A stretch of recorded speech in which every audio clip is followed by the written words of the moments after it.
views and opinions expressed in this program are those of the participants and do not necessarily reflect the views of BronxNet or the program underwriters.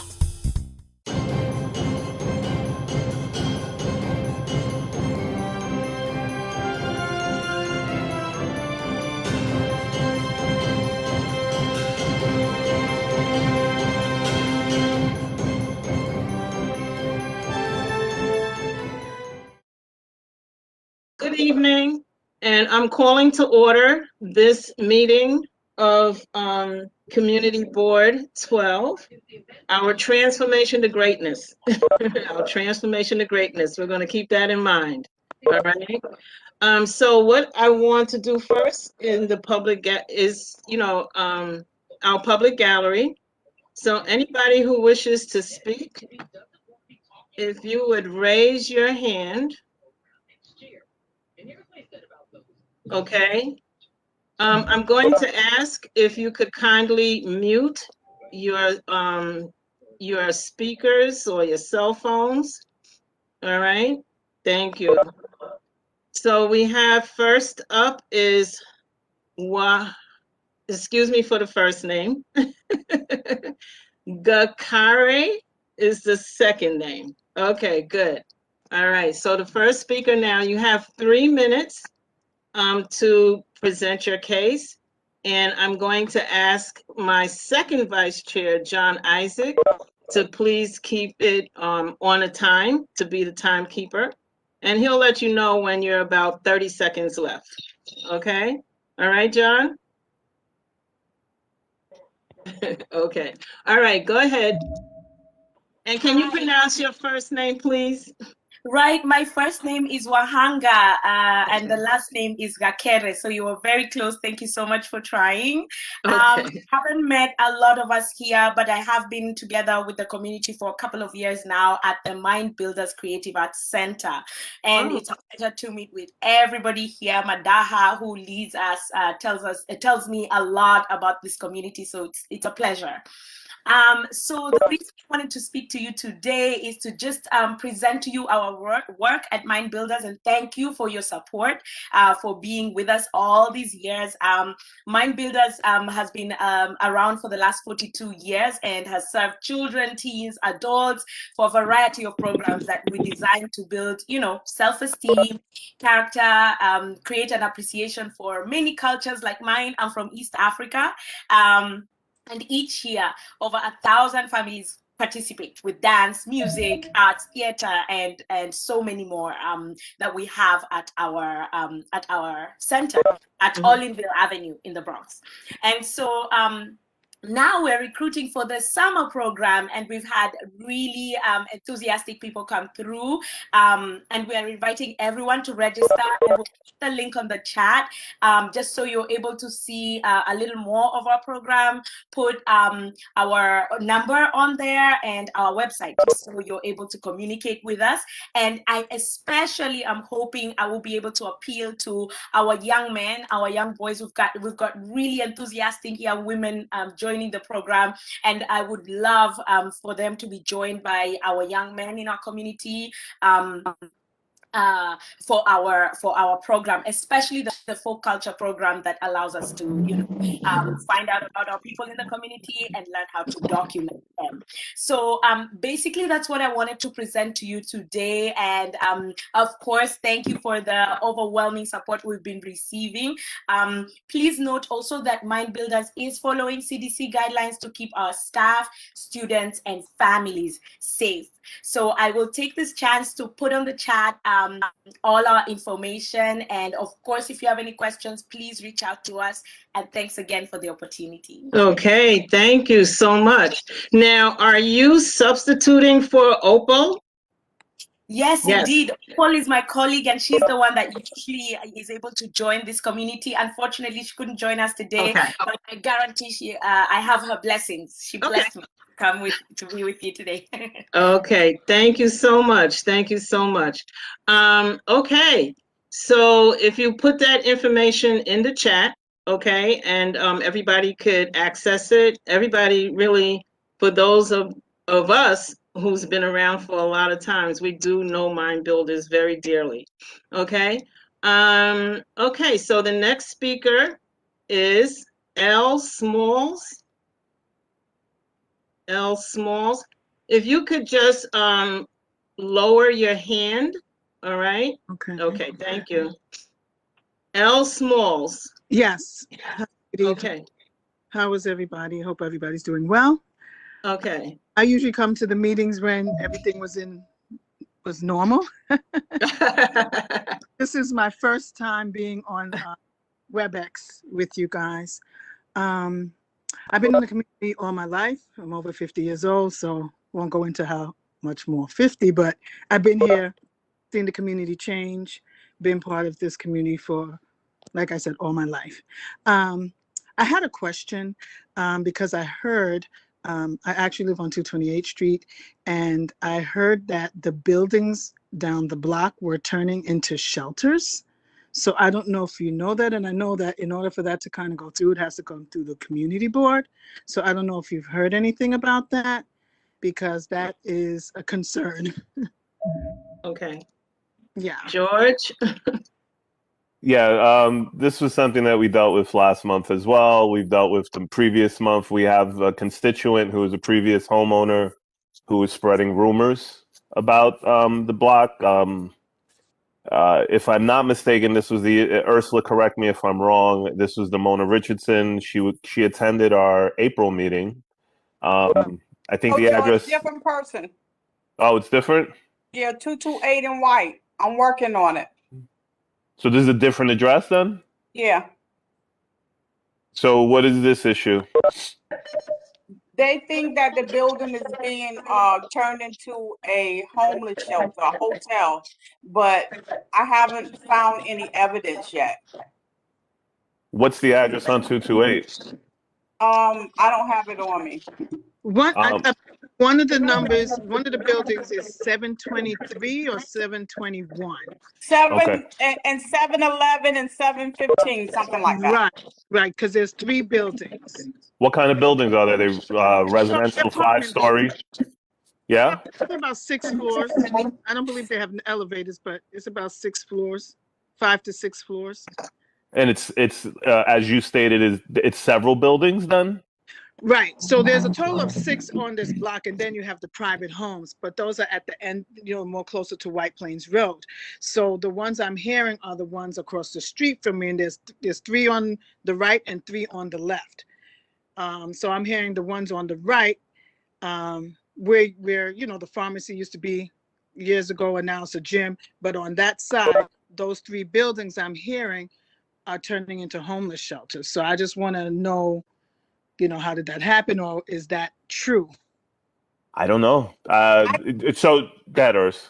I'm sorry. I think one of the issues is that they are, like, most of the people that are residing in this building now, they have like a program that is subsidizing them. So you're saying this is like a cluster site then? I don't know. Okay. I know people are like Section 8 and things like that. And, but then I'm hearing, it's turning into a homeless shelter. So, Listen, I'll put my Ursula Ursula, who reached out to you in regards to this one? Do you have their contact info? Yeah, I got it. I'm gonna text it to you right now. Okay. Do you have do we have your information? I'm gonna put my information in the chat. Okay. And then if you can send me an email with your information, I'll look into it tomorrow morning. Well, actually, I'm gonna look into it while the meeting is happening. But I'm gonna just tell you, Department of Homeless Services, if it's going and turning into a shelter, they do have buildings that were previously shelters that they're buying outright, and then they're converting them into sort of permanent housing. I have not received, or the community board has not received, any communication that states that that's happened in our district. This happened in our district a long time ago. I think it was on 232nd Street, Ursula, just off White Plains Road. We had a former board member that lived in one of those buildings. It was a building that was owned by Agia. I'll look into this. I'll get you answers, and I will also reach out to DHS. I'll send them emails, and we'll also speak to our elected officials because they're usually the first ones that are notified about these conversions. But I'm going to tell you, it doesn't sound right, but I'll try and get to the bottom of it. Thank you. Yeah, sorry, George, was this 228th Street you said? Yeah. Okay, just wanted to confirm. All right.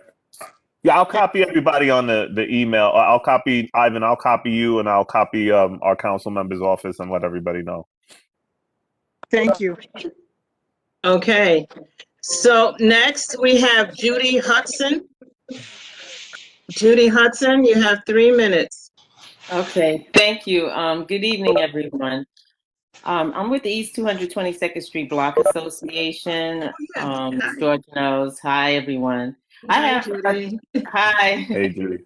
I have 2 questions. One question is, I've heard from several people, even a police officer who was dealing with a house that's in the back of us that plays music loud like every weekend, and he told me that, and I've heard this before, that before the police were able to take, after a certain amount of times, they could take the equipment, but now they're told they can't take the equipment because some homeowners have complained about their equipment being taken. So he said their hands have been crossed.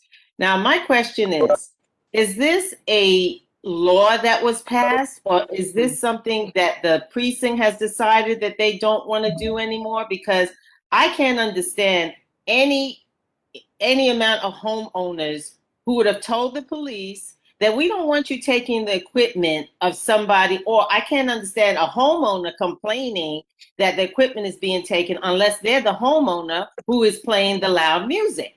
I don't, as much problems as we have in this area with music being loud, who made this decision? Because I'm sure it didn't come to the community board, because I'm sure most homeowners here would not have a problem with the police taking the equipment of homes that are playing music loud.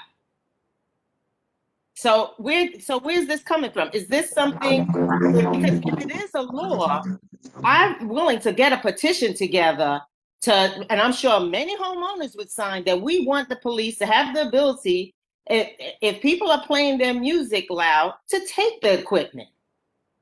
That is something that should be able to be done. So Judy, this was the issue many years ago, as you are fully aware.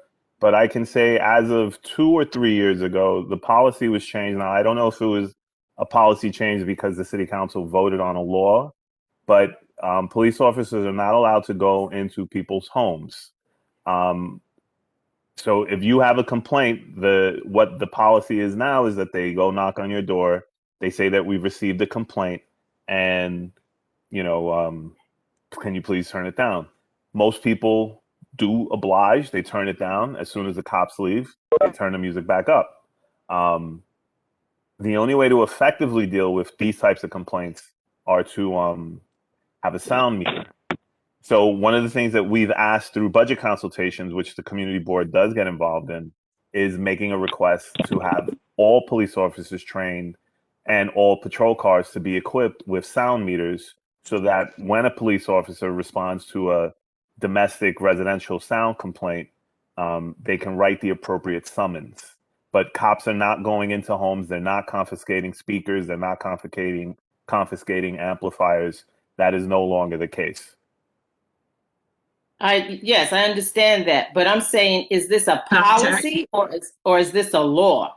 Because if it's a policy that the precinct decided they don't want to do that, then we should have a petition, because I'm sure we would get it signed, because the best way to deal with that is to remove, because as you said, the police come, they tell them, as soon as they leave, they turn it back up. Okay, this is not helping the situation. And why is it that the regular homeowners who are obeying the law and have no recourse, but the people who are doing the worst in the community, it's okay for them. Their rights are being abided by, so that they can then, make it horrible for the quality of life of everybody else. So my rights, I don't have any rights. There's no recourse for my rights, but their rights is okay. They can keep, because what I'm talking about, most of these speakers that we're talking about, we're not even talking about going inside the house. These speakers are out in the yard, and they're big. They're speakers that are from Madison Square Garden. I don't see what is the problem with the police going and taking those speakers. Now, if we have to get a petition, let's start a petition. And I'm sure I'll get an online petition, and thousands of people will sign that to change this, because this is ridiculous. We as homeowners should have some kind of recourse for the quality of life. Okay. Thank you. We'll get that information. George has it. And, we'll follow up. Okay. So if you could lower your hand. Next, I have Dr. Erica Tabaya, who's the Bronx Executive Superintendent. Okay, Dr. Tabaya.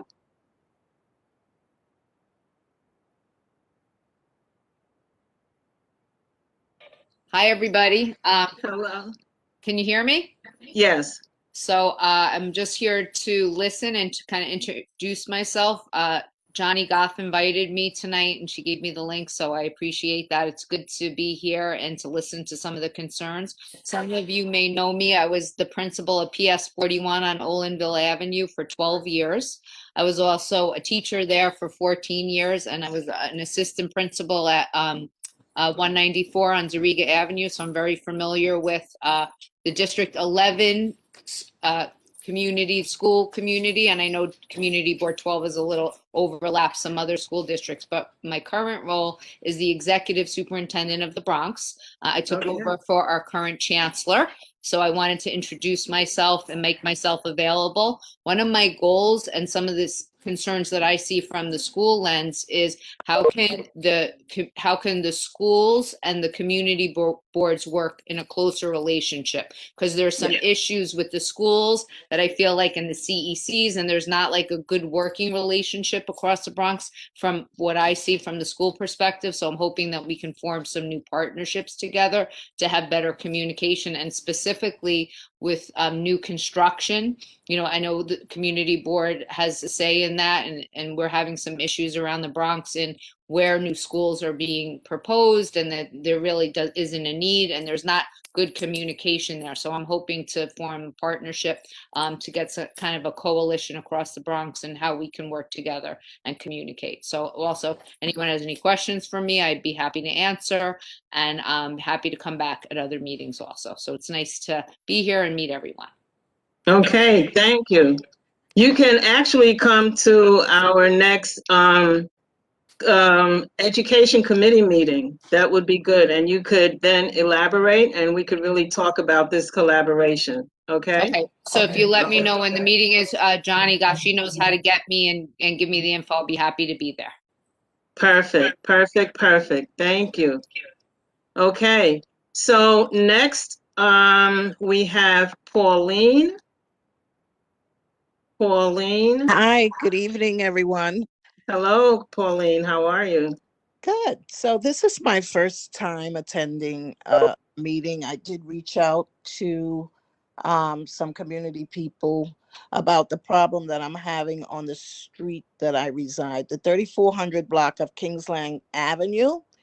There is a auto mechanic garage, and they are parking all of their customers' cars on the streets. They're fixing cars out in the street. Hoods are open, and this has always been a very beautiful block for the most part. But I've noticed within the last maybe 2 years, they just have no respect for even the people that reside on the block. There's just no parking. And more recently, this week, the house that was attached to the garage has been demolished. So my question also is, what is being built there? There's no signs up. How do I find out what is going to be built there? How do we know? There's also a major laundromat on that corner. Are you familiar with Kingsland Avenue, right off of Boston Road?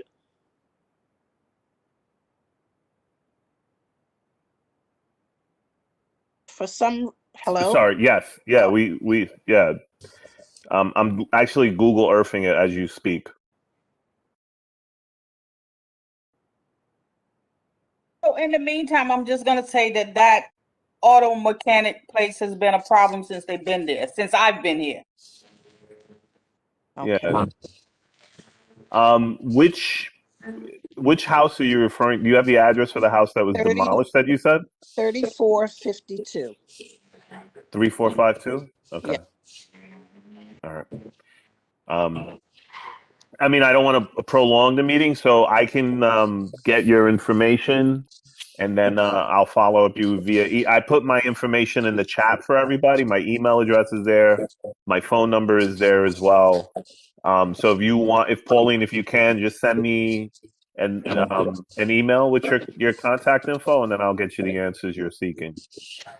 Or I'll try to my best. My question would be, for the future, how does one know what is being built on the street that they reside on? Is that public information? Yeah. So, what do you call it? The buildings department. So when you file, if everything is being done legally, you're supposed to file a job, what's called a job, with the Department of Buildings. So, Department of Buildings. I don't know if you've seen it on some construction sites. People might be familiar with the construction fence. Right. They put like a picture of what's supposed to be built. So if it's like a residential property, they'll show a picture of it, and if it's a commercial property, they'll do the same thing. Not too far from there on Boston Road, I think they were building a Popeyes right next to Burger King. Right. So they had a rendering of what was going to be there so people could see it. That is law. So I want to check to make sure that the demolition was legal. So that's why I want to get the address so that I can see if it was done legally. And then if it wasn't, then I can make a complaint with the buildings department. They'll send their inspectors and they'll issue a violation. And all that information, Pauline, is on Buildings' website. So I went on Buildings, okay, the BIS. So I'm familiar with that whole system. I see okay, nothing there. So that's why okay. it was very important for me to come to this meeting. And Yeah. I understand that the garage has been a problem, but I have been on the block for 15 years now, and it's never been what it is now. Okay. 3452 Kingsland? Yes. That's it. So where was the structure? They didn't demolish the house, is what you're saying. They demolished the structure.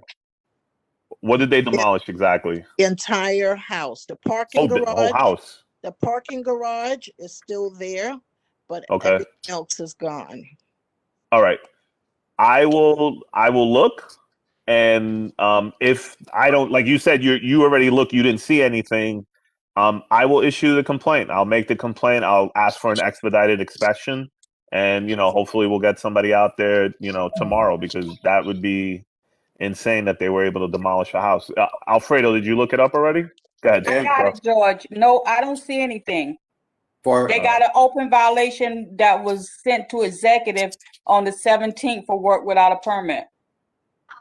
So I think the actual address is 3450. They got the demo is filed on the 3450. So they okay. For first and second floor, and this got permitted. The permit was just issued maybe on the 13th of May. But they do it's 3450 Kingston, not 3452. Oh, so it's 3450. So does it say what are they being permit to build there? And they have it. All they did was a demo. I mean, most likely they're gonna keep it as an empty lot for now until they decide what they're gonna build. Wow. What's the zoning on it, Alfredo? If you don't mind telling me. This is it R4? CA-1. So CA-1, you could build. Oh, yeah, it's commercial. You could build anything and everything that has to do with mechanic, from a quick lube to a parking lot to an auto sales to auto mechanic. So CA-1, you could build anything there. Wow. So this is just legal. This can happen on a residential block as well. There's nothing that the community, or homeowners, we have no say in what goes up. No, that's one thing for the city of New York. The zoning is in place, and it tells people, especially people who buy property, what's permissible. The only thing that the community board can do, and I will say that we actually had this conversation maybe a year ago with the Department of City Planning. We're looking at potentially rezoning Boston Road, but that's probably years in the making, like not this year or the following year, to sort of, because Boston Road it's not necessarily at commercial. You know, we want to make it look a little more residential, especially with like the car dealerships and all that stuff all along Boston Road. We want to make it look differently, but that would be the only time is if we would have the opportunity to do something is if we had if we rezoned it. Okay, thank you. Yeah.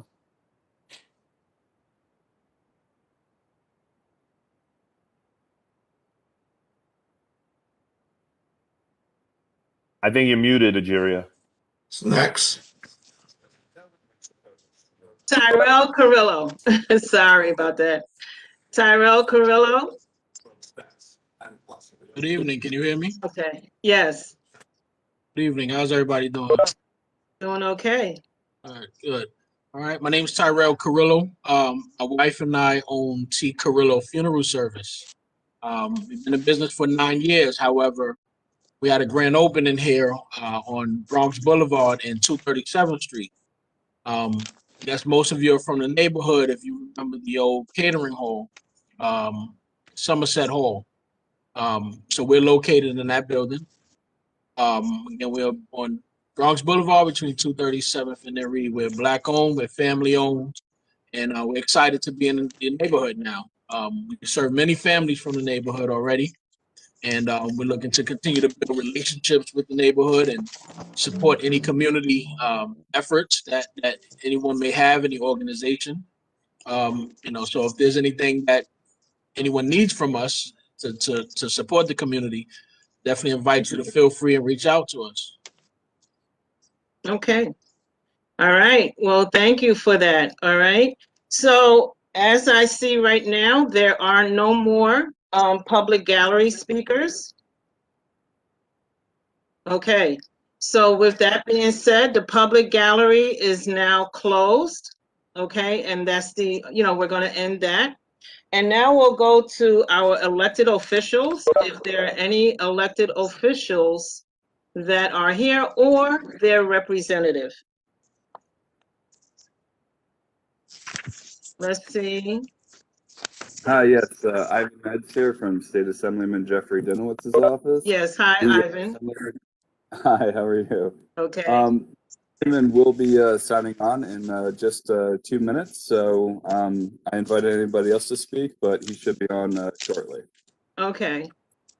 And okay, so we have him. We have Angela Connolly with Senator Biaggi's office. Hi, Angela. Hi there. Good evening, everyone. I hope everyone is doing well. I hope your families are well, staying safe and healthy. I just have a few quick announcements just to mention. The legislative session is closing in Albany in a few weeks, but there was some major legislation that was passed recently. Senator Biaggi and the Senate majority passed 2 pieces of legislation to combat domestic violence and human trafficking. So that is the New York State Transparency in Supply Chains Act and the Domestic Violence Records for Prosecutors Act. And then 2 other announcements related to, I guess, more within the district related things related to housing.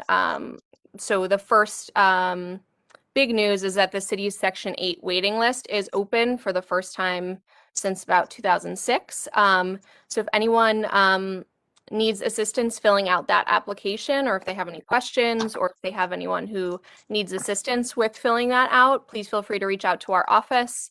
And secondly, the New York State Emergency Rental Assistance Program is set to open on June 1st at 9 a.m. So that is for anyone who qualifies for that program.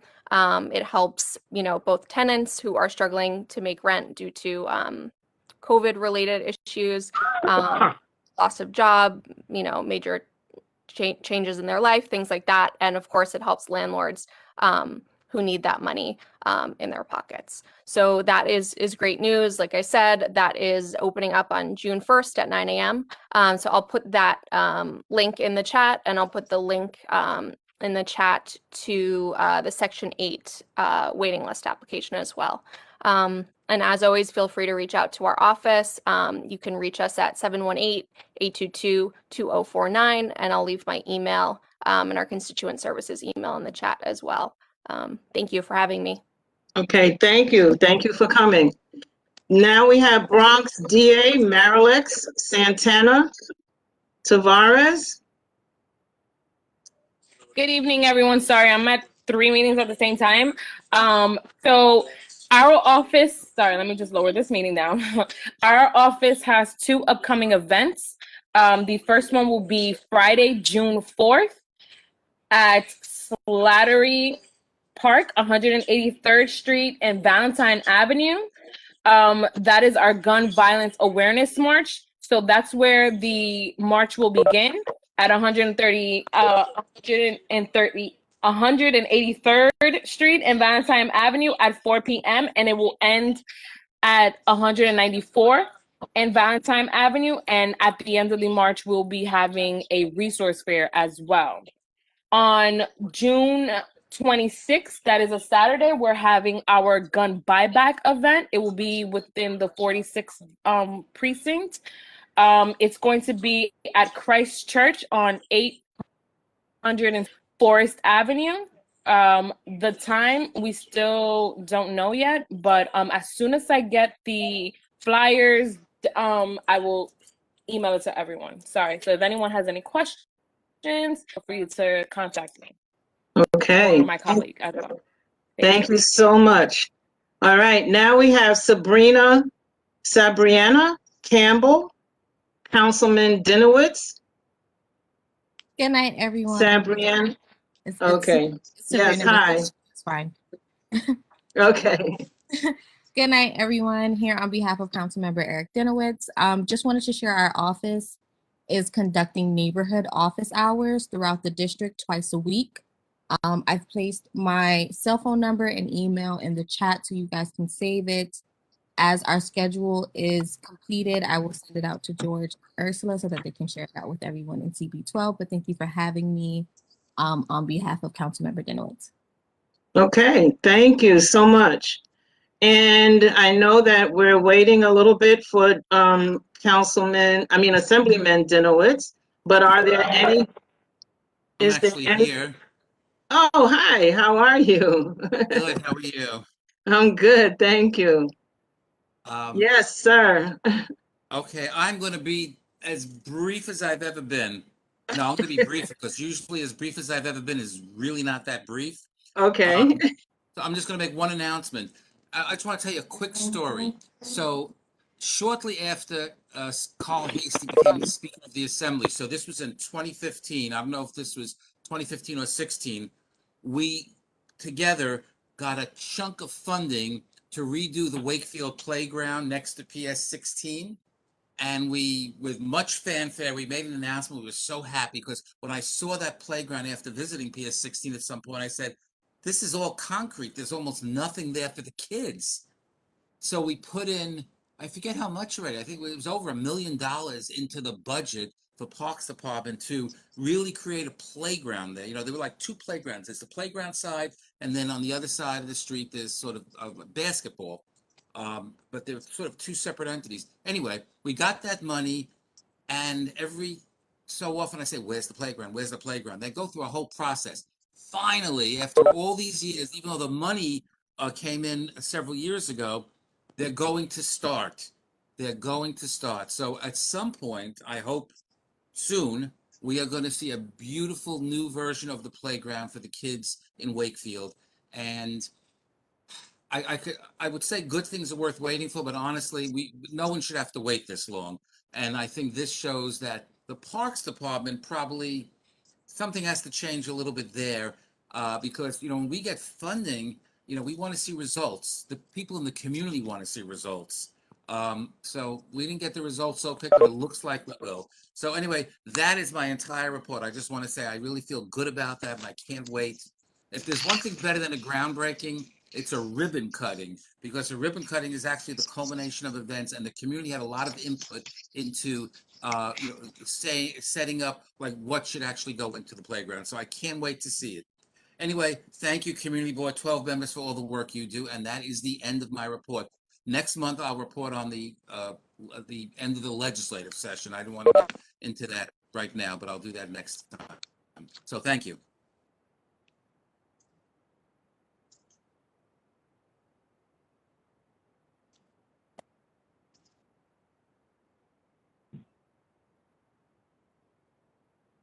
You're muted, Ajuria. I'm sorry. So the next item on the agenda is the Bronx Borough President's Report. Is someone here from the Bronx Borough President? Hi, good evening. I hope that Hi. everyone's doing well. The latest Borough President's Report was sent out last week with updated COVID sites and information.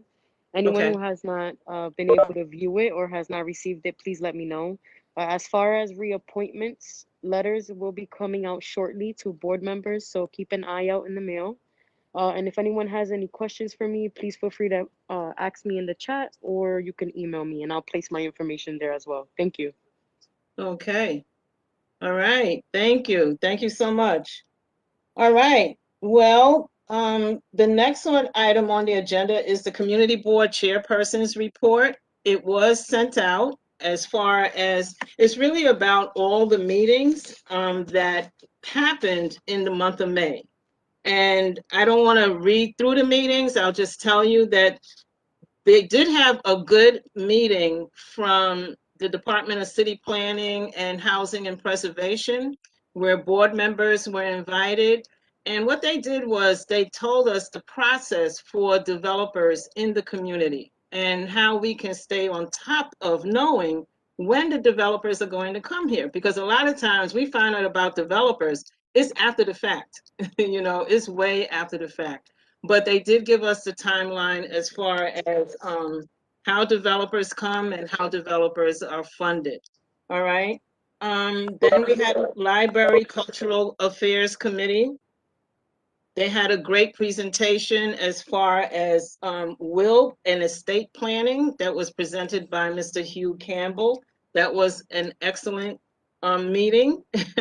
I would suggest that if you can get in touch with Ms. Claude to find out about Mr. Campbell and the information that he had, it's well worth it. Health and Human Services, Carl Lanzano, he had a great meeting. And interesting, he had the director from Neighborhood Intervention Pest Control Services. And guess what she spoke about? She spoke about the rats in the neighborhood. There is actually a rat academy that the Department of Health presents. And I'm here to tell you that I did not know that in order to avoid rats, all you have to do, or one thing that you can do, is you can spray the inside of your garbage bag with a bleach solution. And that would ward them off. Anything. And you have to really clean your sidewalks. That includes, homeowners, that includes the superintendents, that includes store owners. Whenever you see things dropped and dripped in front of their places or establishments, and it's on the sidewalks, those things attract rats. So I'm telling you that that's a good thing to do. We could talk about it later, and I'm sure it's in the minutes. Land Use Committee, they had a presentation, again, Department of City Planning, that talked about some access for local train stations. That's just that they requested the access for these local train stations. It's not going to happen now, but it is going to happen in the future. So we were really way ahead of knowing that that's going to happen.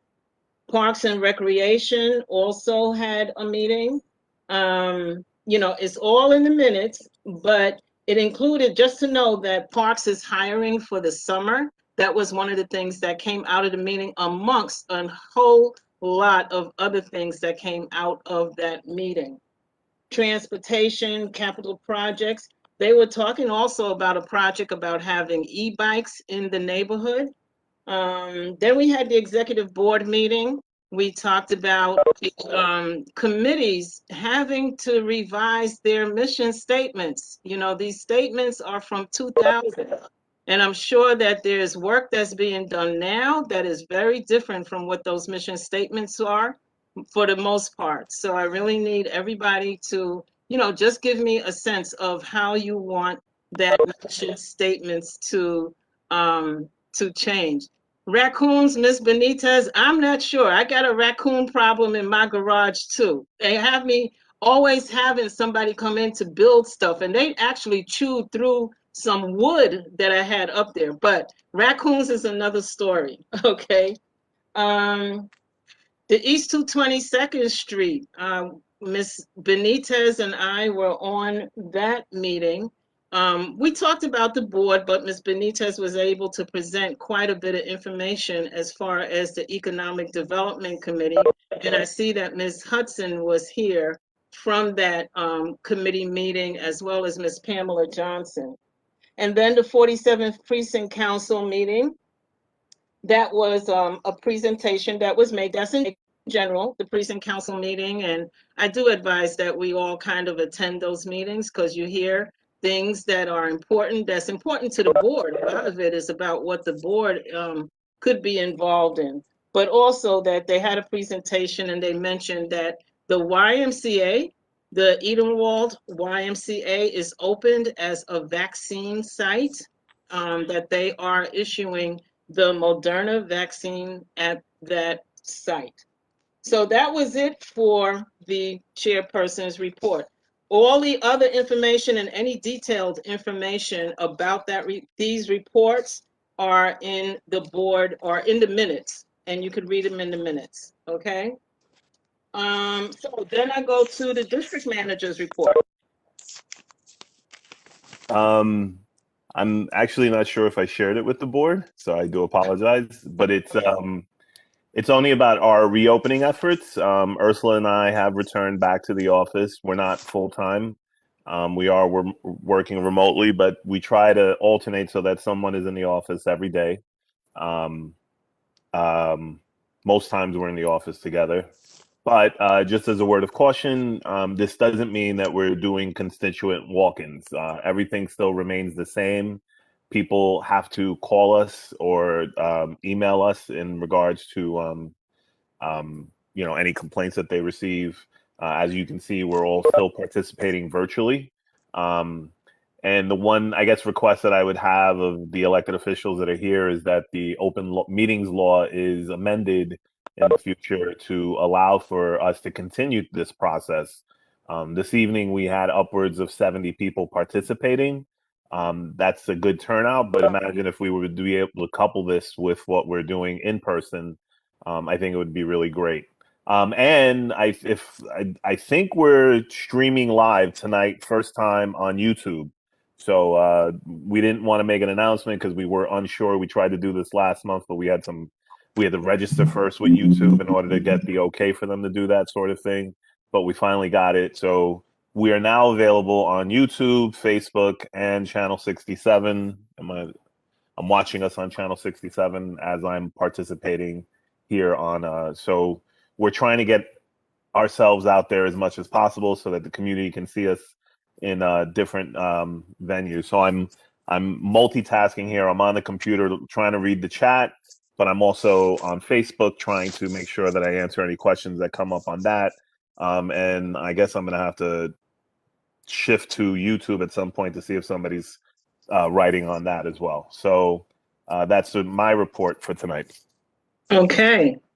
All right. So with that being said, the next thing would be the approval of the board minutes. Now, my understanding is we don't have that minutes at this point in time. Ms. Carla Barsati, I do hope for her to get better, but she's out ill. She's had a rather, she's had a situation that she's dealing with ever since her second shot. So the minutes are going to have to be looked at over the next month or within the next month. So we'll have a set of minutes for hopefully in June. Okay. Now we have the financial report. Is Tolene on this? Tolene? I don't think so. Yes, I am. Okay, there you go. Hi. Hey, good evening. How are you? Hi, how are you? I'm trying to figure this out right here. Okay, cool. Financial report. I should just say it is the same. I have not received any money for the Sunshine Fund, which is $20 from each member. Please know that you can send a check or a money order or call the office and make sure someone is there and drop it off as well for your Sunshine Fund, which is $20. But as it stands, it's still the same, $1,054. But we need to get this situated. I want to get it done for June, so we'll be all set up for next month, for next year. I spoke, Nigeria was speaking earlier about maybe raising it to $25, but I would just be so thrilled if I could just get it to $20 that we normally give every year. It's $20 for the entire year to help with whatever situations we have going on as a family, as board members, as things arise. So please, you can mail it to the main office. You can call and make sure somebody is in the main office and drop it off. Ursula was kind enough to say she would even accept cash. And, but we need to get this done. Okay, thank you, Tolene. Thank you. All right, so anything else? Now, I see that there's a question in the chat. I just want to mention that this is from Romeo, who wants to know, why is the NCO meeting scheduled the same time as this meeting? Well, first of all, the NCO meetings are not always scheduled the same time because they happen on a quarterly basis. This is Sector C that's having a meeting tonight. You know, I think with so many meetings in the neighborhood, it's kind of hard to not have the same meeting that's scheduled the same day as ours, but they regularly schedule every 3 months or every 3 months, and they rotate their sectors. All right. Anything else? I thought I saw Mr. Hall raise his hand. Yes, Mr. Hall. Yeah, can you hear me? Yes. Okay. Number one, I just want to tell Ms. Dixon that we'll make sure that the money gets up there. Now that we have alternate schedules between the district manager and Ursula. And we're going to do it before you go up from 20 to 25. So we'll take care of that. Also, I just wanted to speak to George Torres. Is there something going on with regards to a village being built near the Mount Vernon train station with the entry coming up in the Bronx? Have you read anything? Or I read something on an email and I was hoping to hear something from you, but do you have any knowledge of that? I don't think George could hear me. Okay. You broke up and you were very low when you're talking. Okay.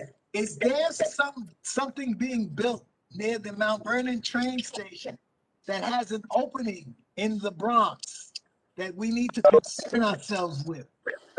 Have you gotten any information regarding that? I don't know. I mean, I don't know if you're referring to, the answer right now is no. But there is a future development project that they're calling Wakefield Village. But I don't necessarily know everything about it. I know that they've had conversations. They did reach out to us last week. I'm trying to put together a meeting for the community board. And, I emailed you and I emailed our land use because this is a ULURP, or this would be a ULURP. But like I said, that's that's years in the making. So, no, there is nothing going on right now, but it is something that we will need to consider because it is a massive project. It's the proposal, as I understand it, is that they're going to build a deck over the police station that is over there. And they're going to build almost, if the numbers are right, almost 1,200 units of housing. So that is a massive development. But like I said, the deck alone is probably hundreds of millions of dollars, and I don't know who's paying for that. They want the city to pay for it. So I don't know how realistic this project is. But like I said, they did reach out to us. I sent you an email. I sent our land use folks an email. I think I hit the executive committee. So, we'll plan something as soon as we can. But yeah, that's years in the making. Okay. I just wanted to be certain.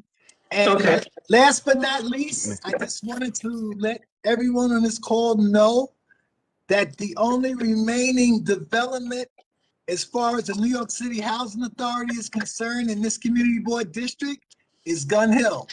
All of the others have been approached to be going with a non-for-profit. So I'm still waging my little battle. And so be it. I'll get with Senator Biaggi and Mr. Denowitz because he's got some news coming up he doesn't know yet. But in the event that the battle goes on, and that's that. And I want to tell Al DeCastro just to make sure that Walter McNeil gets on the board of directors for that Y, because we're going to need his expertise up there. But that's basically it. So thank you. Okay. All right. All right. So now we'll go to committee recommendations. George, you're up as far as the nominating committee and the things that has to happen. Okay. So just so everybody's on the same page, I understand because I didn't attend the last meeting for the whole meeting. Some issues were raised at the last meeting in regards to the nominating committee, and I actually don't have my bylaws handbook handy. I should have kept it here. But one of the questions that was raised was that we have to elect the members of the election committee. In the past, they were appointed. We did that again this time. But because these issues were raised, we have to have an election. So if Clinton he served as our election committee chairperson last year. Clinton, if you can unmute yourself and just, who are your committee members now? Good evening. Myself, Sidney Blair. Hold on. I tried it. Remember? Denise Bond. That's 3. Bear with me. Clinton, I'm on there as well. Okay. Right. Theodore James. Clinton. Oh, and Marlene Brown. That's 5 people? Yes. Clinton, okay. Theodore, Denise, Sydney, and Marlene. All right, cool. So I want to do this the right way. Is there anybody else that wants to run to be on the nominating committee? That's a board member. I'm sorry. That's also a board member. Barbara Gibson. You want to be on the nominating committee? Yes. Okay. Anybody else?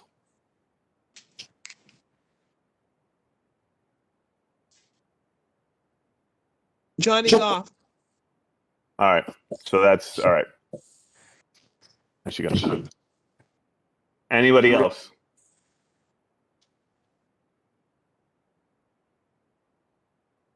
Excuse me, George, can I speak? Yeah, go ahead, Carl.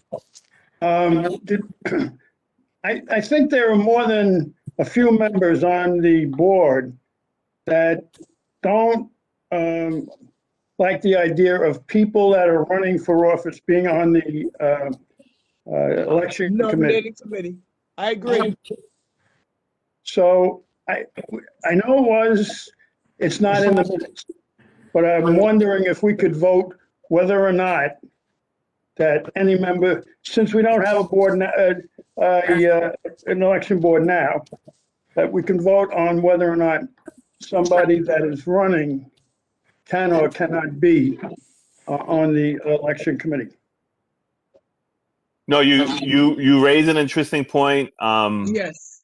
It was always my understanding when I first got here that if you were, like you said, if you were on the nominating committee, you could not also run for executive office position. Right. However, like you stated, Carl, because I think it was challenged, there is nothing in our bylaws that state that. So to your point, Carl, we can deal with that because we do have an ad hoc bylaws committee that can amend our bylaws. So that is perfectly permissible. However, the reason we're doing this is because we already have a slate of candidates. And like I said, we just wanted, Clinton had reached out to me because he wanted to make sure that everything was on the up and up and that nobody would, criticize the integrity of what we were trying to do. So, this is why we're in this position right now, because like I said, our bylaw, the one rule regarding the nominating committee is that they have to be elected. It's not something that we ever did before, but we're doing it tonight. Just because, again, we don't want anybody to question the integrity of what we're trying to do here. So I have Johnny, I have Barbara, and then I have the 5 people, Clinton, Theodore, Marlene Allen Brown, Sydney Blair, and who am I missing? Denise Bond. Denise Bond. Thank you, Denise. I'm sorry. So that's 7 people, right? Is that everybody? We'll take one quick second to see if anybody else wants to throw their hat in the ring. Excuse me again, George, please. Sure, go ahead, sir. Now, we're gonna vote on whether, on the whole group, or how many are gonna be on the committee? Only 5. 5 out of the 7. That's correct. Can you tell us if there are any of those that are running for office? No. Not that I know of. Yeah, no. So it's basically not an issue. The issue that you raised, yeah, you're correct. That's not an issue for this election. Okay, thank you. Okay.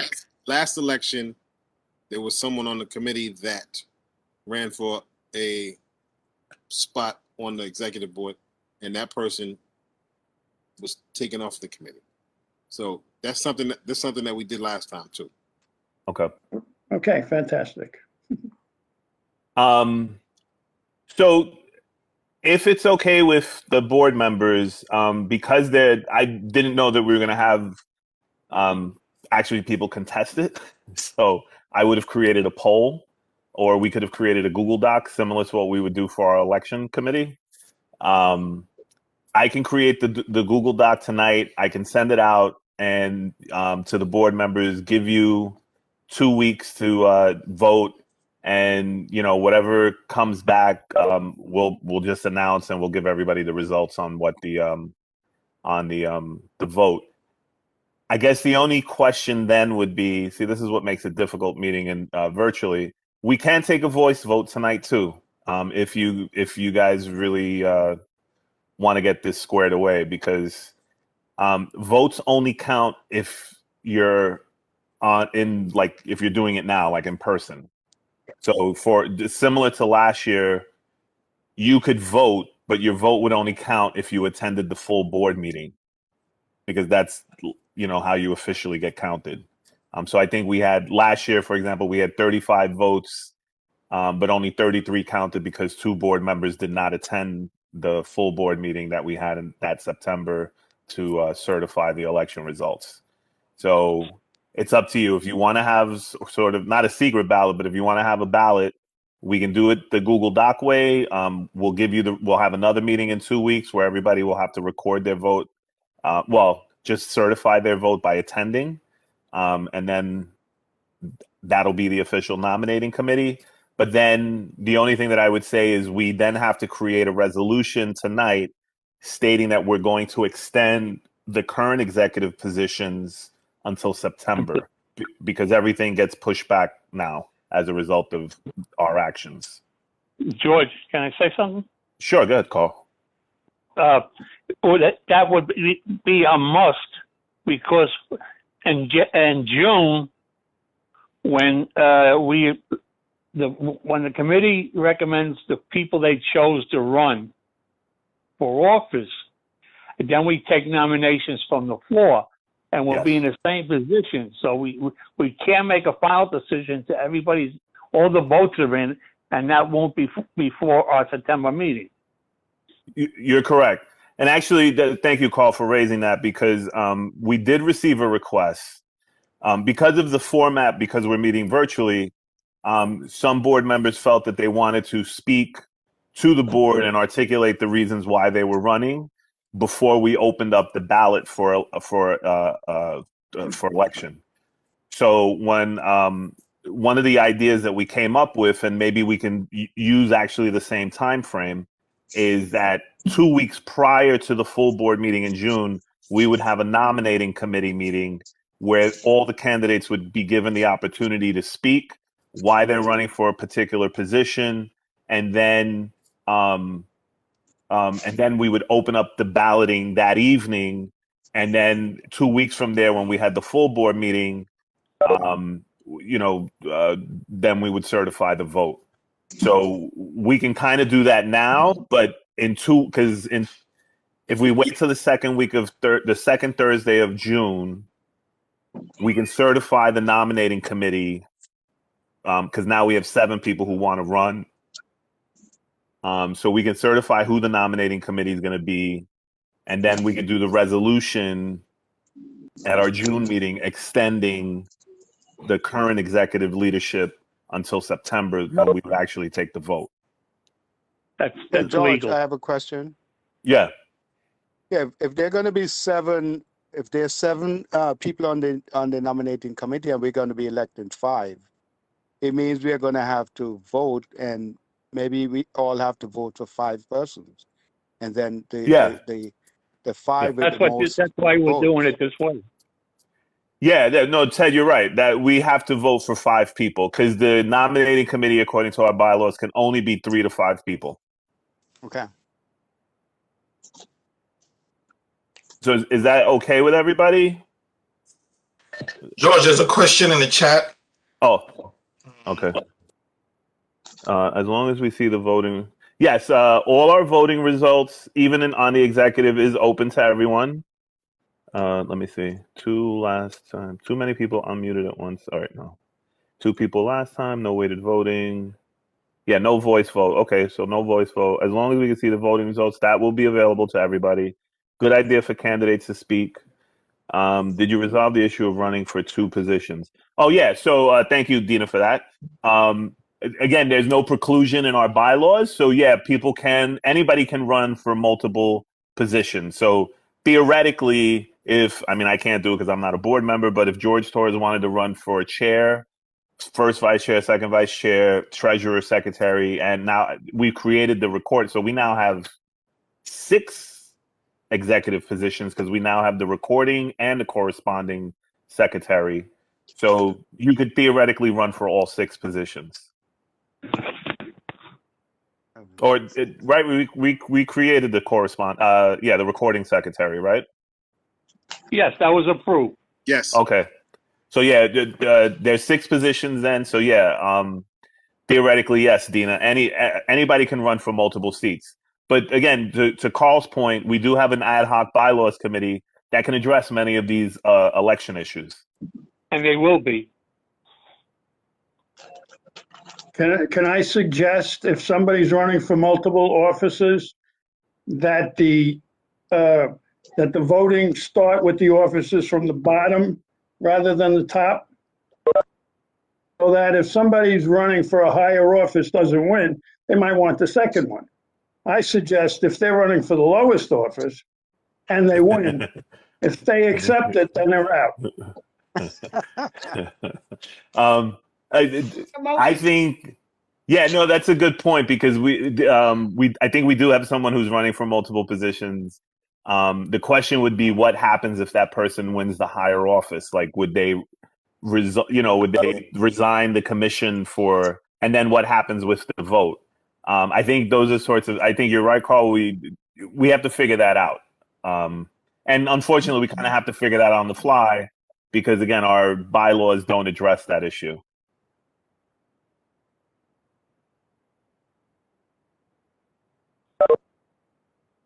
All right. There was a question from Ivan. He wants to make a motion to amend the bylaws. So, go ahead, Carl. Yeah, you need to do it in writing and give it to the chair so he can forward it to the bylaws committee. All right. Well, so I think our bylaws, to Carl's point, you can make a motion. Well, I guess, Carl, you can correct me. You have to make, I guess, the motion, and then it has to be referred to committee, and then the committee votes it, and then it comes back for the vote, right? Yeah, it has to be written. Yeah. Okay. So it has to be written. All right. Okay. All right. So anything else on? Oh. Anything else on that? I just wanted to add on to what Carl said. Okay, go ahead. Thank you, Ms. Algeria. So to Carl, thank you for answering the question. What happens if the chair doesn't approve of what you requested? He has no choice. He has no choice in the matter. He has to give it. If you make a recommendation to the bylaws committee, he has to forward it to the bylaws committee because they have to review what you asked for. Thank you so much, Mr. Stricker. Okay. All right. All right. So if there isn't anything else on that. I have a question. Uh-huh. Barbara Gibson. Go ahead. I think we need a list of all the members' names. I don't know if everyone knows everyone. Okay. You understand me? Okay. So a list of all the members' names. If it's okay. Board members or people running for the slate? Board members as well as the slate. Okay. All right. So I can and actually this is something that we can address with the bylaws committee as well, because all of you people all of my board members are private people. We often, as a matter of fact, we got one today, a request from a non-for-profit. They wanted your phone numbers and they wanted your email addresses. All of you are private citizens. The only board member that gets a city email address is our chairperson, because he or she or that person has to approve, like my timesheet, for example, and they have to approve the bills that we do. We don't share that information. I've never shared it even with board members. If a board member, like if Alfredo wanted to get Carl Lanzano's information, he would call me and then I would call Carl and say, Carl, do I have the permission to give Alfredo your phone number because he wants to speak to you about XYZ? I would feel a lot more comfortable if we actually had bylaws that address those sort of privacy issues, because I don't feel comfortable giving people information, especially your email addresses and stuff like that. So I have no problem, Barbara, giving you a list of all the board members, but I'm not giving you a list of all the emails and phone numbers. I don't give that to anybody. I was not asking for that. Okay. I was asking for all the board members' names. We have so many new members, we don't even know who they are or their names. All right. I will definitely, I'll email that to you tonight. It's for everyone. It's for everyone, not for me. If I might make a comment, I believe when there are new board members, aren't they all introduced to the board? I know I was introduced to the board. And so if at the beginning of the year, I think Dr. Berg announced all of the new board members, he let them introduce themselves and they all stated a little something about themselves. I'm not sure if you were at that meeting or not, but I know that's always usually done. It was done for me when I joined the board. That is correct, Kevin. That did happen. Yes, it did happen. Yes. Okay. All right, so on this list, I have transportation and capital. You want to present what you have as far as the two names are concerned?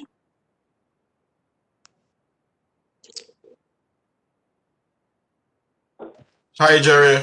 Hi, Hi. family. How everyone doing? Okay.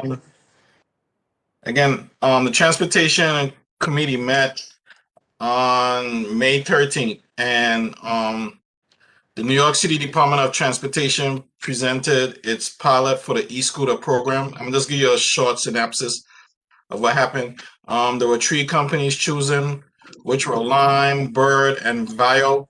The pilot will last 1 year, and the scooters will be on White Plains Road and I think Co-op City, and each company will have 1,000 scooters, and the fare will be $1 to unlock and between 30 to 39 cents an hour. The speed of these scooters are going to be like 15 miles an hour, and each company will provide voluntary lessons each month and will offer helmet giveaways. Also, the committee then had the privilege of honoring 2 pillars in the Community Board 12 family, Mrs. Mary Jean Jefferson and Mr. Walter Borgen. Mrs. Jean Jefferson served as president of the Tenant Association of Boston Secor Houses for 25 years, and she was the assistant director of the Boston Secor Summer Program for 18 years. A community board member for 12 years, and her name is going to be added to Reed Mills Lane. And then Mr. Walter Bergen, everyone knows Walter. He was a former Marine correction officer and community activist, and he moved to the Bronx in 1969 and served on the Bruner Block Association and the Community Board 12 for many years. And his name will be added to the intersection of Bartow and AD. A motion was made by the Transportation Committee to honor these 2 individuals. I'm bringing it before the board right now for your approval and having these names added to these intersections. I make a motion, we accept your report as given. This is I second. Yeah, I second. I third.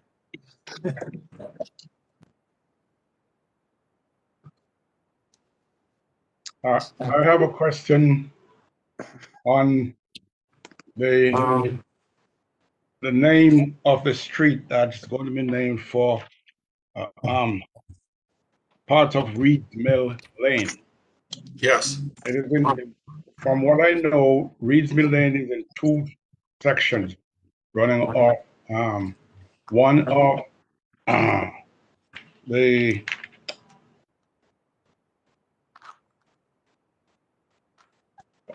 off Boston, but the other one off Bevona Street, Bevona Avenue, does not go down to Boston Road.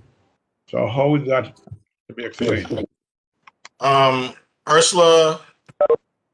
Hey, I think it's Reed's Mill Lane between Boston Road and Bavona. Yes, what I'm saying is that there is no Reed's Mill Lane at Boston Road and running up to Bavona. Correct. One from Bavona, but then this one that goes down to Boston Road is, I think it's called Steenwick. It's called Steenwick Avenue. Steenwick Avenue. Okay. Yeah, the next block up is correct. Is Steenwick Avenue. Okay. So could we approve it pending the necessary changes? So moved. Yeah.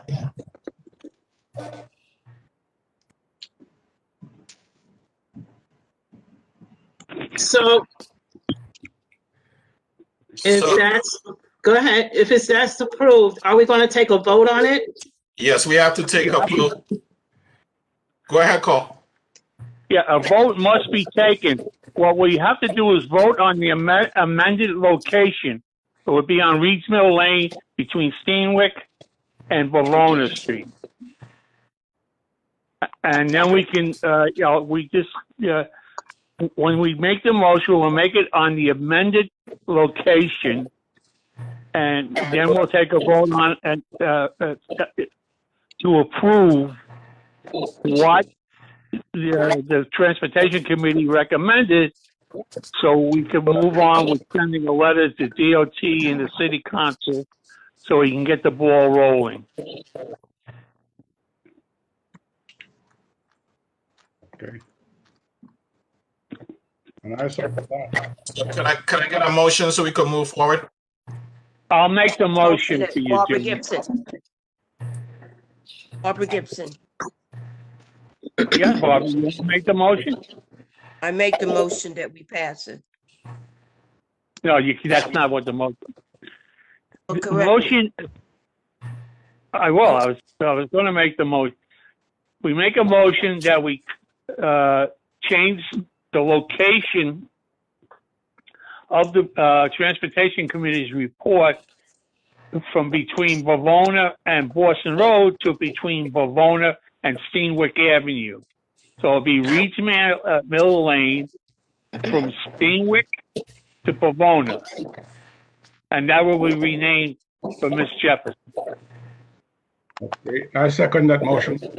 I second the motion. I second the motion. So now we have to take a vote. I second the motion. He was correcting me. Thank you.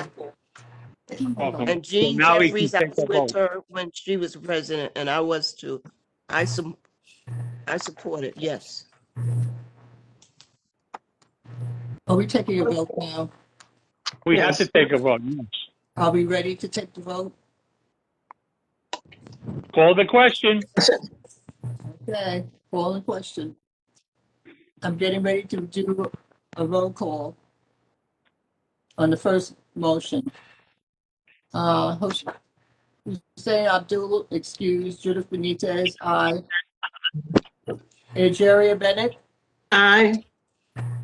Sydney Blair? Aye. Denise Bond? I can't hear you. Denise, are you with me? Aye. Thank you. Ivan Boras? Aye. Paula Masadi is excused. Marlene Allen Brown? Aye. Jerome Brown? I also. Victor Brown? Aye. Deacon Brown? Deacon Brown? Norbert Bryan? Interrupt, but there are too many people unmuted, so it's hard for us to hear everyone. Would some of you please mute, because you have too much background static and I can't hear who's talking. Norbert Bryan? Hi. Thank you. Dr. Michael Burke is excused. Sadie Campbell? Sadie Campbell? She's muted. She's trying to say aye. Okay. I got it. There she goes. Okay. Gail Clark? Oh, no. I'm sorry, wrong one. Joan Claude? Joan? Beatrice Coronel? Beatrice Coronel? Is she here? Okay. She's here. We have a problem? Claude is here too. She's saying aye, I think. I saw that. Okay. Okay. But Beatrice is probably trying to unmute. Okay. I'm sorry, you didn't hear me. I was saying aye. Thank you, Beatrice. Colleen Dickinson. Aye. Kevin Eichelberger. Aye. Alfredo Figueroa. Aye. Barbara Gibson. Aye. Johnny Goff. Aye. Robert Hall. Aye. Lisa Hayes. Aye. John Isaac. Aye.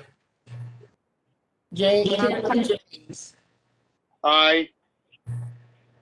Keisha Lager Martin. Keisha Lago Martin. Not present. Alpha Lust. Not present. Paul Lozano. Aye. Lucille Martin. Lucille Martin. George, do you see her? She's participating. She's not on camera, but she's here. Well, she's not answering, so. I Okay. sent a request to unmute herself. Okay. Shanika Moore. Aye. Clinton Mike. Aye. Carmen Ortiz. Carmen. I don't see Carmen, but I know I saw her before. She's trying to unmute herself. Okay, I'm gonna assume she's gonna say aye. If I go ahead. Give us a thumbs up if you say aye, Carmen. Yeah. Give us a thumbs up. All right, cool. I got it. Okay. Anthony Reed.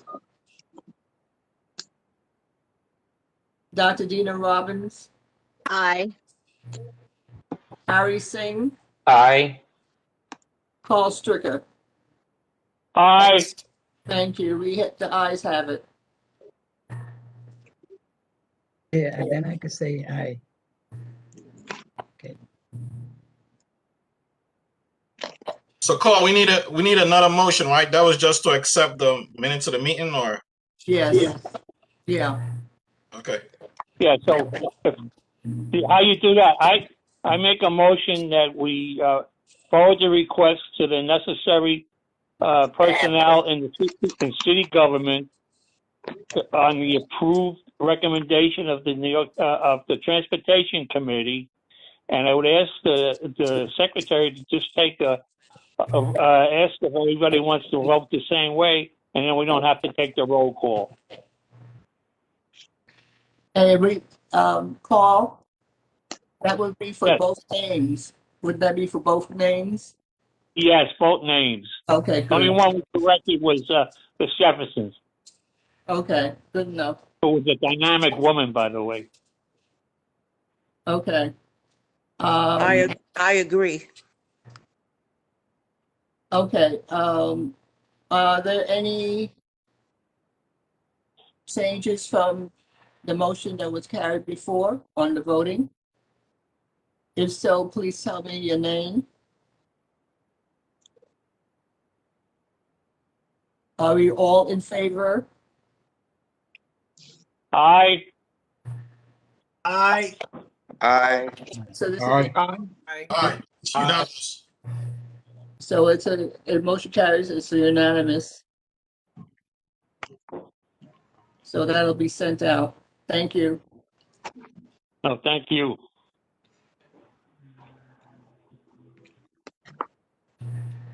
Am I on mute now? Oh boy. Oh, Carmen? Hi, yes. Carmen. Can you hear me now? Yes, I did. Yes, we can. Oh, okay. I got you. Got it. Thank you.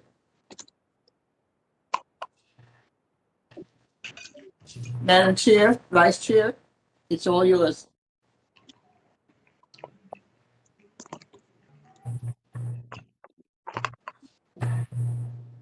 Egeria, where are you? Are you muted? I did it again. I am mute. I throw it back to you.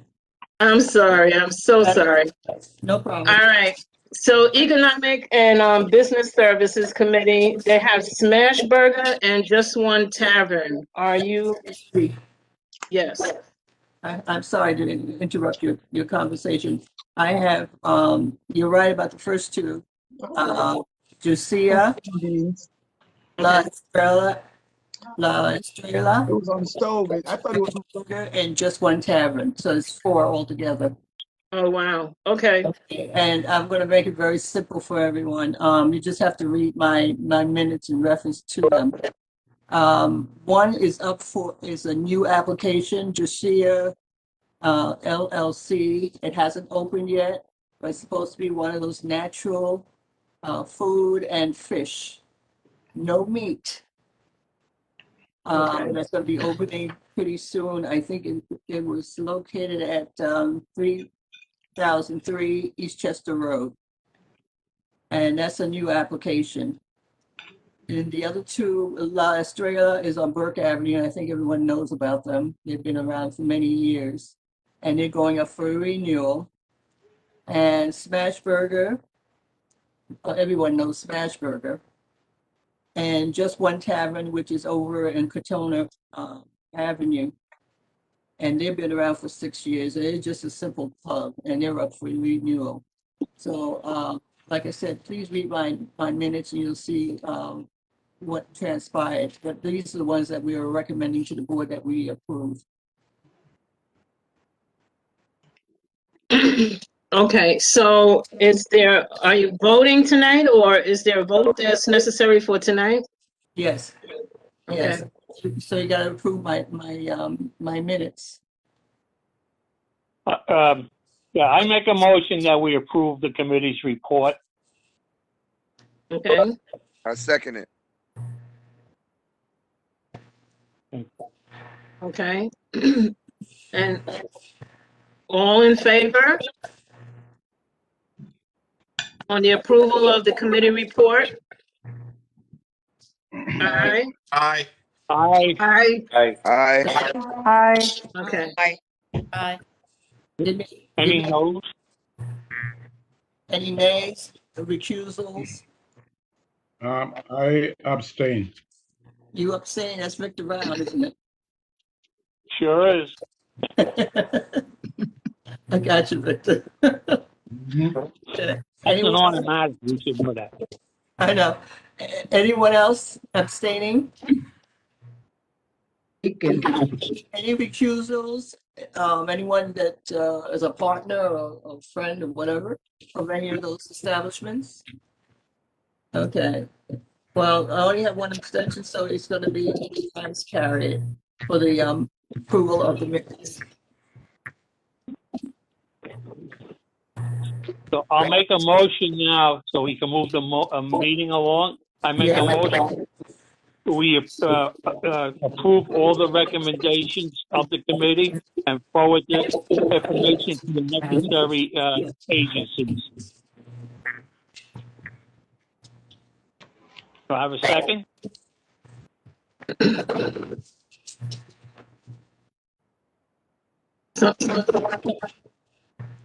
Someone second it? Second, John Isaac. Thank you. Thank you, John. Are there any abstentions?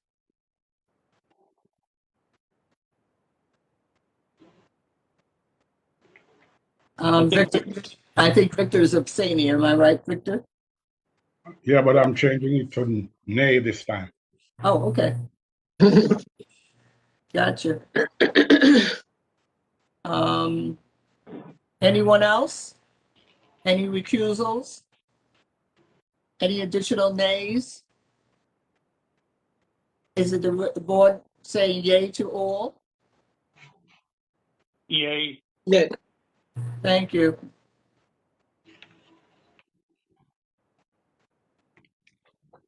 Okay, you're done. Okay. Yeah, thank you. Okay, good. All right. So right now we have old business, and that's just a little bit from the bylaws committee. Carl, you want to speak to that? And that was about the discipline committee and, you know, the mission statements.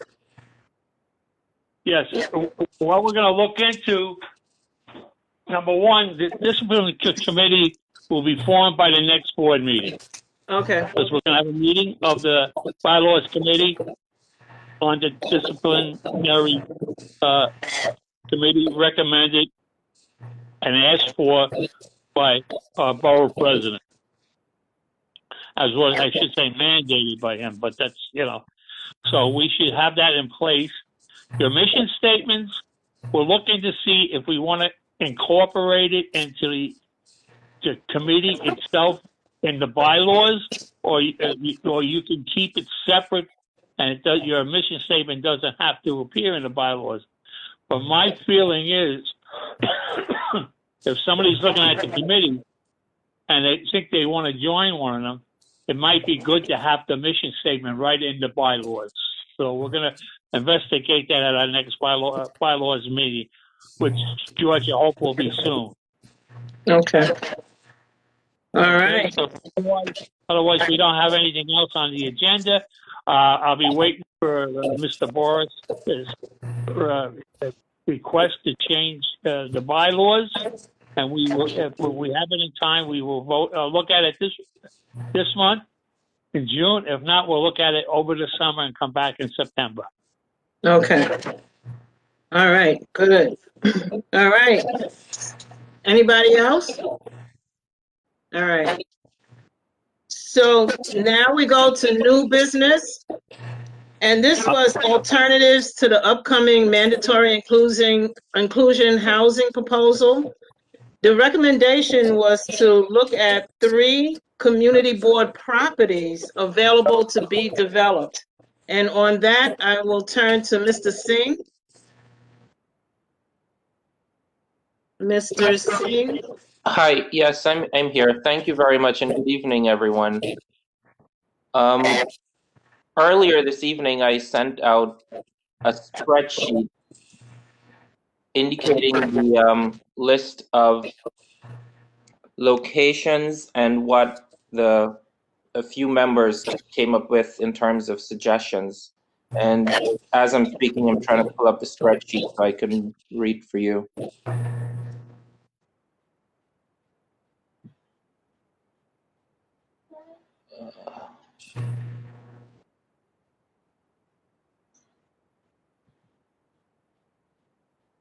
Okay, it will take a minute. Madam Chair, do you mind, since it was only 3 individuals who made suggestions, do you mind if I ask them to articulate, please, what their suggestions are? Yeah, sure. Okay, Ms. Bond, can you please tell us what your suggestions were? Sure. For the, hold on one second, Harry. Let me just pull up. Sorry, if you could go on to the next person, I just have to pull that up. No problem. My computer is a little delayed tonight. Okay. I can read it. I have it on my screen. Oh. If you want. Okay. All right. So Denise Bond suggestions. There were 3 properties identified: Gun Hill Road, which I'm assuming is the old golf course. Yeah. Okay. There's Pear Tree, which is the storage facility location, and then there's Furman Avenue, which is an old warehouse. I guess that. Well, no, Furman. We're talking about the ULURP site, right? I would hope so. Yes. All right. We are referring to the ULURP site. Okay, so Denise Bond's suggestions for the Gun Hill Road site was a park or playground or baseball field. For the Pear Tree facility was an educational facility, mechanics or tech or plumbing or electrical or HVAC training. And for the Furman Avenue site was hydroponic farming. Judith was the second person on the list. For the Gun Hill Road site, she wrote down open greenway where pedestrian and bike facilities are available. Hold on. Even a dog park. for flat green grass to sit, picnic, exercise, also establishing a community garden. The second site, the pear tree site, was a storage facility. Oh, hold on. Expanded. Yeah, it was a storage with minimum parking, having a hydroponic garden. Not trusting what water they would use to hydrate the garden. Catering hall, out of question. That's the pear tree facility. The Furman Avenue site was good for training school or an extension of a college. Hold on. And the last person, the third person on the list is John. So John's suggestion for the Gun Hill Road site was a farmer's market. The pear tree site was, was a vocational center. And the Furman Avenue site was a distribution / maybe microbrewery. Those were all the suggestions. George, also in reference to the East Gun Hill site, I also recommended that we have a pedestrian bridge that would be needed to cross Gun Hill Road. Did you see that? Okay. That's an important piece of that, no matter who gets it.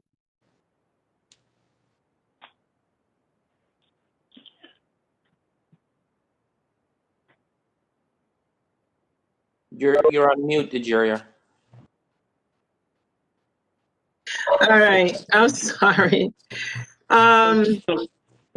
Burke had asked for those three so that he could pass it on to the councilman, just to get some ideas about what could be done with the properties, you know, so that maybe if we have the ideas first before developers get their hands on it. So that's still a speculation and a discussion. Okay? Uh-huh. This is Carl. I just want to say, I wasn't privy to the land use committee, the last year land use committee. There's issues with the Gun Hill site that has to be addressed before we can make any recommendation. Yes. And as far as the Furman Avenue site, which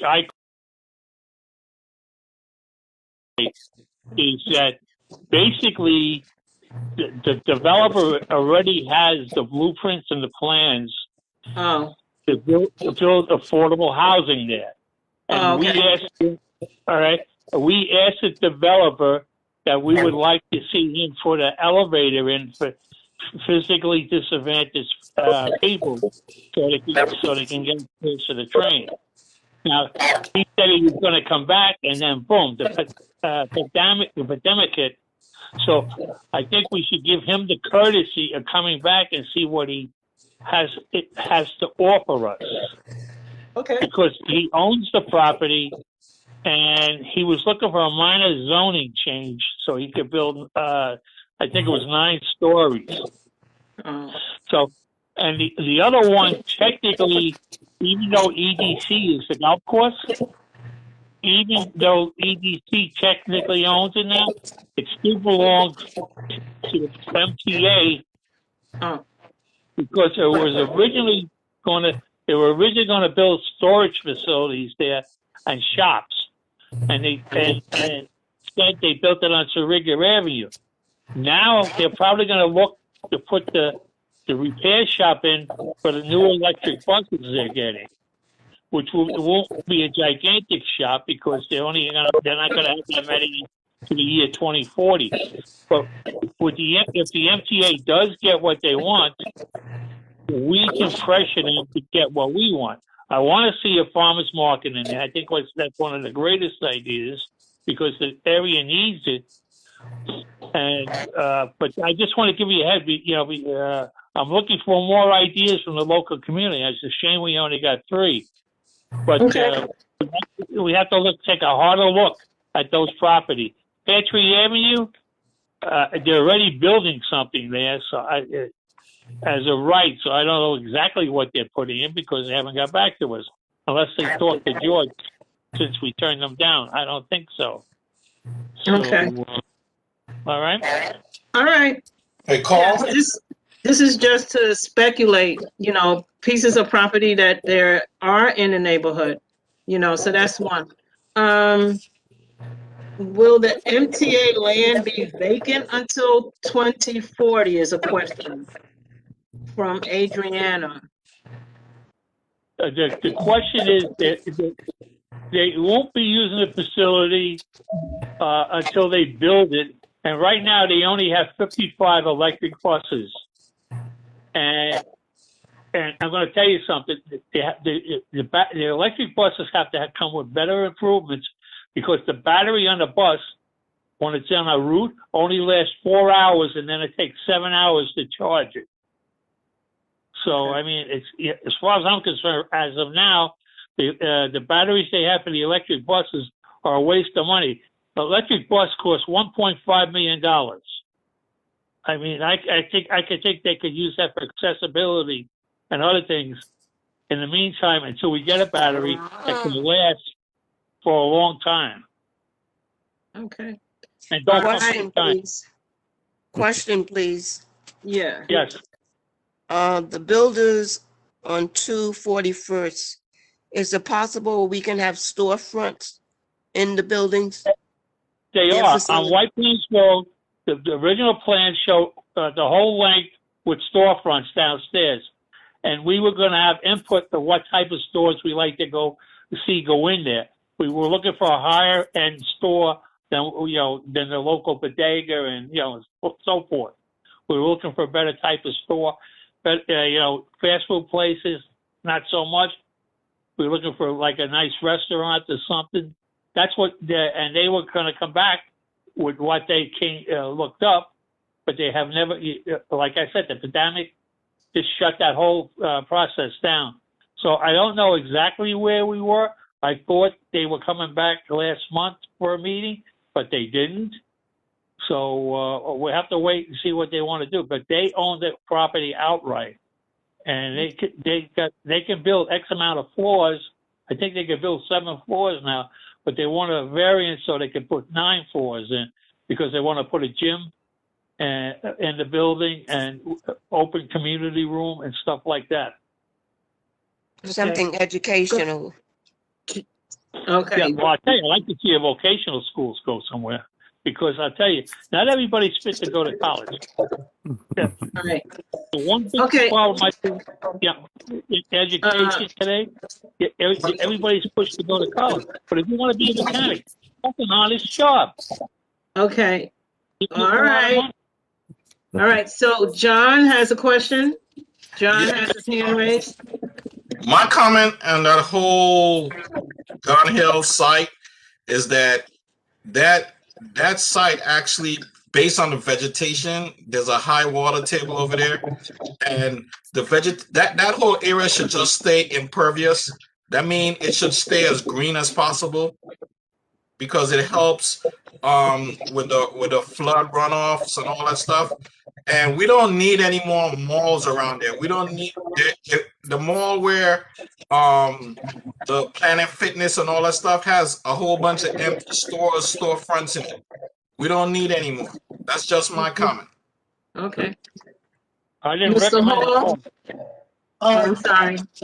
On 241st Street, I think there was room for 3 stores, and I do believe that one of the suggestions was a arts and crafts store, which was urgently needed in this community. All right, but like you said, the gentleman didn't come back, and that conversation ceased to exist. Okay. All right. So those are all ideas, you see all of this just kind of jump started everybody thinking, so they are ideas that will be presented at a later date and could be further discussed. All right. So with that, I am at the point of adjournment unless there is anything that's pressing from anybody.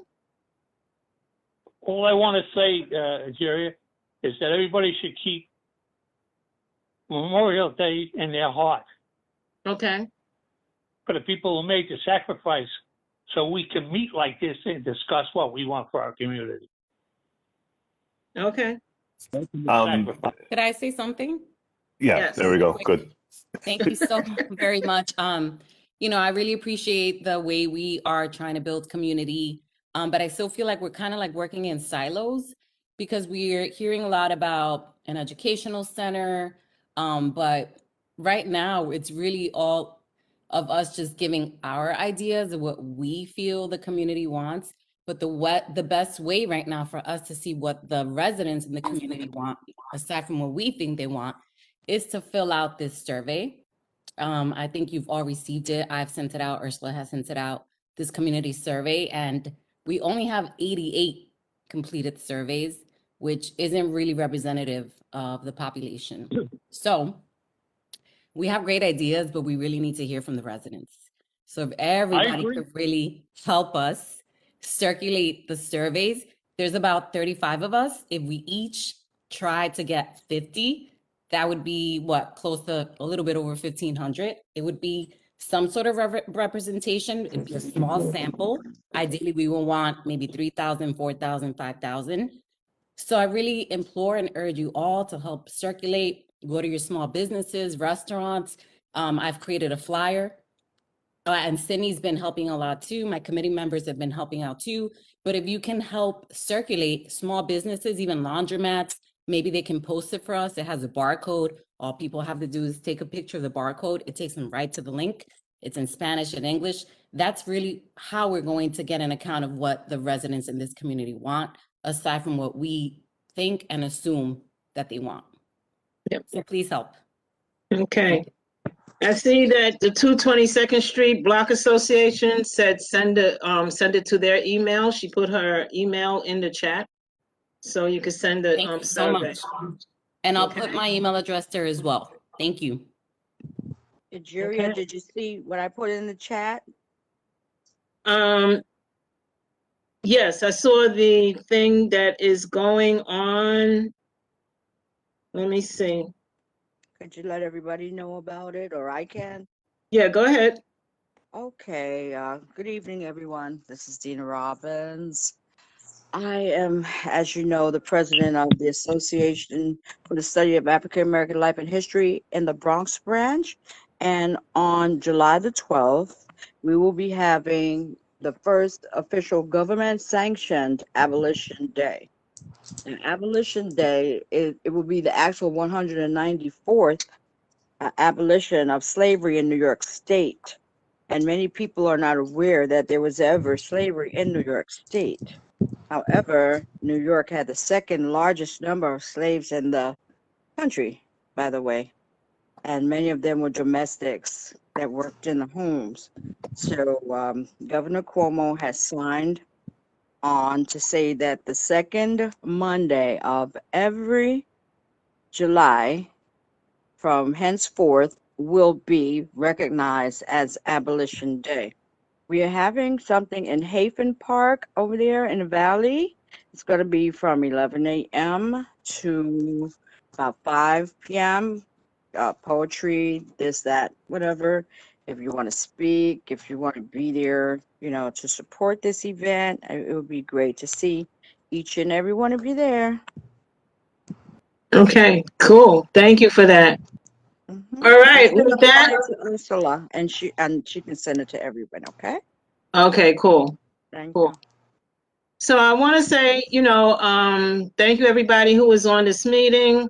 For all the May birthdays, happy birthday.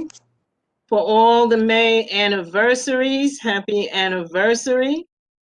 And for everybody who is home, who's ill, I wish them and I pray for them a speedy recovery. I know we have 2 people that are in significant situations, Carla, and we also have Hussein. So I just pray that, that they recover very well. All right. So with that, if anybody has anything else to say, yes, Alfredo. Hi, everybody. Just to give everybody a heads up, I don't know if the gentleman that was here last month regarding the intersection on my block on East 232nd and Paulding, as you know, I've been letting George and John know that the 4-way stop sign was put up, They just painted they just put the stripes on the street and they put the stop sign on the street itself. I mean, it's working. I mean, there haven't been an accident this week, thank God. We usually have like three a week. Wow. So we haven't had one this week. So I think people are getting the idea that once they cross 233rd and Paulding, that they got to slow down and stop. So that actually worked out. Let's see how it goes. And I'll keep you guys posted. But everybody be safe. Have a happy evening. safe weekend, and talk to you guys next week. Okay. Thank you. Good evening, everybody. So with that, I ask for, yes, a motion. Yes? So moved. Close. You have time for a brief prayer? Yes. Okay, all right, let's all pray. Heavenly Father, thank you for bringing this dynamic board together for one more time to discuss the business of this community. Bless our chair, co-chair, our manager, bless Ursula, all the top-notch folks that's handling all the major business, all the chairpersons of each group, and each and every member that we have on this call, and those who are not able to make it. May we have a safe and wonderful Memorial Day. As Carl said, let's give thanks for the veterans who gave their lives so that we could be here to do what it is that we do here in this great country. And with all the issues that we have, it's still a great country. So thank you. And this we ask in our Lord and Savior Jesus' name. Amen. Amen. Amen. All right. Okay. So long, everybody. God bless you all. Okay, bye-bye.